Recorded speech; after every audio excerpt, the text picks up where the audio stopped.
Hello everyone. So today's lecture is a continuation of our previous discussion of two concepts. One is marginality and the second is utility. So first I'm going to begin with utility because it's a fairly complicated concept. If you remember, we were using this idea of utility or utils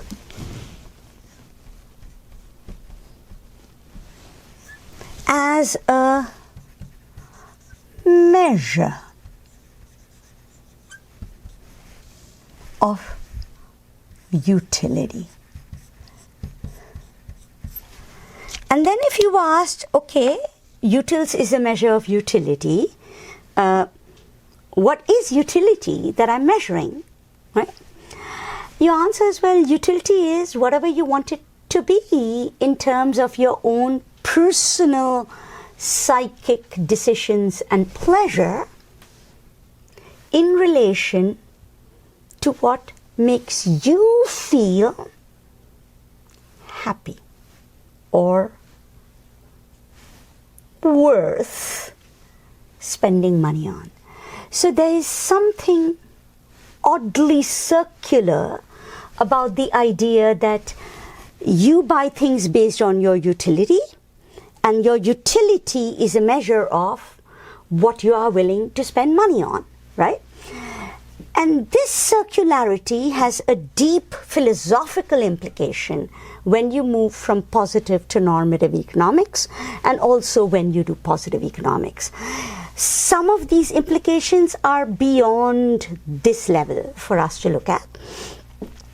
But just so you pay attention to this concept of utility came from Bentham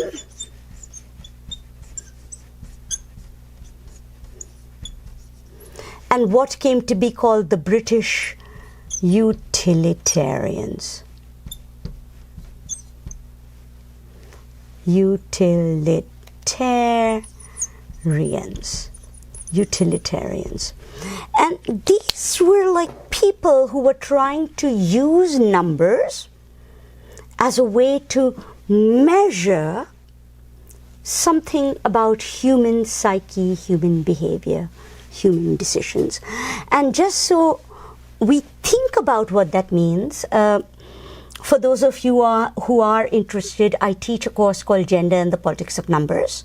And that's gender specific, but the whole idea of a politics of numbers is quite massive in terms of more contemporary efforts to understand what's going on.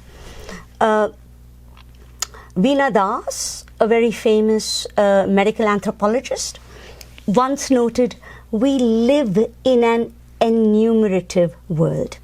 We live in a world where, for various cultural reasons, we are both frightened of numbers and we give them more credence than we need to. And this is a dangerous combination because there are times when we need to pay attention to numbers, such as you need to pay attention to CDC figures on COVID, on death, disease, mortality. And you get scared about that because you suddenly decide, ooh, who can trust numbers? Conversely, we should not trust certain kinds of numbers that have to do with, don't worry, we're going to solve the climate crisis, the profit rates are showing it's all fine. And you're going to have to ask questions such as, well, what's the carbon numbers, right? So part of what's at stake is that we live in a world where we aren't sure how to deal with numbers. We give them a lot of importance, and we kind of feel that our arguments are better if we have more numbers. So whoever has got the most statistics wins, you know. On the other hand, we don't often understand that. And so we treat numbers like kind of what Veena Das's point about enumerate societies. We don't treat them like meaningful. We treat them like political weapons. We treat them like, I got 5 numbers. You got two numbers. You only had one number. Your number had like huge margins of error. Mine had 3 decimal points, right? One of the really valuable things that we do as interdisciplinary scholars, and if you're specifically interested in this, we have an entire degree called Mathematical Thinking Data Visualization, where we look at this. What are numbers? How do they work? If you ever do any work in IAS or in business or in STEM, we spend a lot of time helping you think about numbers and what they mean. And this little reminder is to remind us this idea of utils. You have to spend a ton of time figuring out the status of that number. What does that number mean? Who made it up? Where did it come from? What does it even mean? What does it mean? Anything before you decide to use it to assess, remember, our goals of economics? Efficiency. So one of the first things I want to flag for us is that our theory of markets and our theory of demand depends on this idea that people maximize utility. And there's deep philosophical debates about what that is, how to measure it, what it means, A, and B, to remind you that that word utility is not the same thing as what's useful. When I say something has utility for you, all I mean is that it is something that satisfies your desires. It doesn't mean it's useful in some social sense.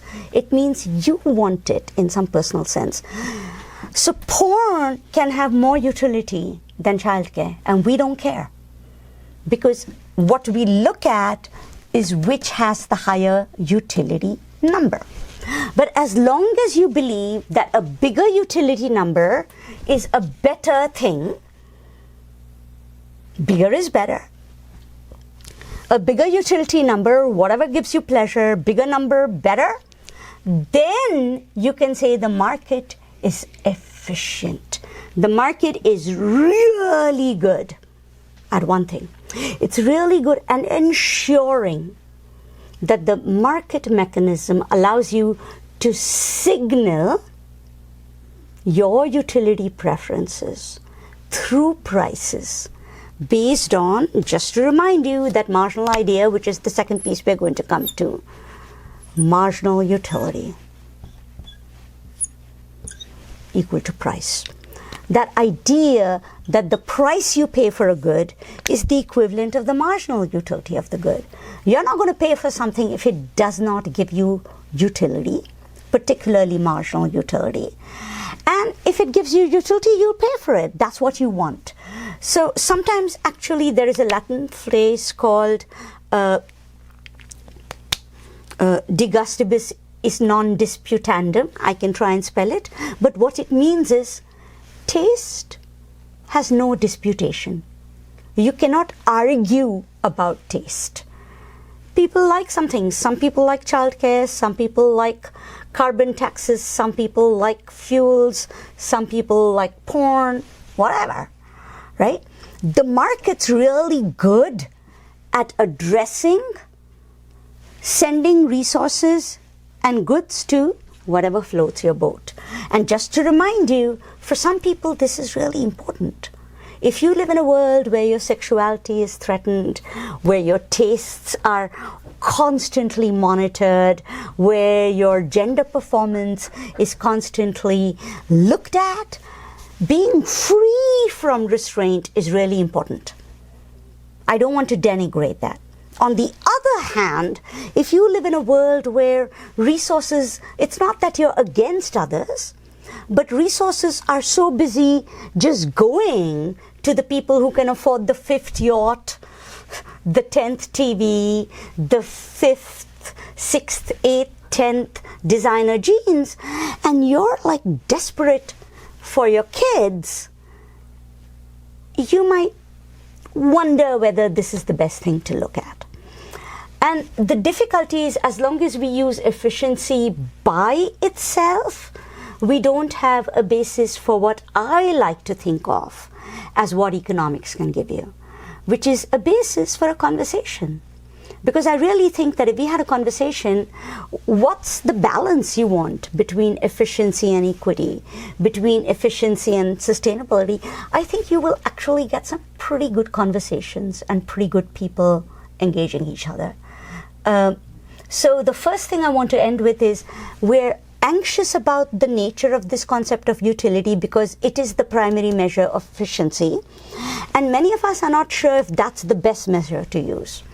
At the same time, we don't want to denigrate it because we value this idea that what people want does have a place in our decision making. We live in a society that has for so long penalized people for being different, for wanting different things, for not having the right desires, for not wanting the most moral stuff, that there's something really valuable about that. My hope is that by thinking about economics as a conversational space, you can think about what can we balance to have a conversation between utility and other things. But this is the idea of utility. This ends this mini lecture on the pros and cons of using utility for one of our measures.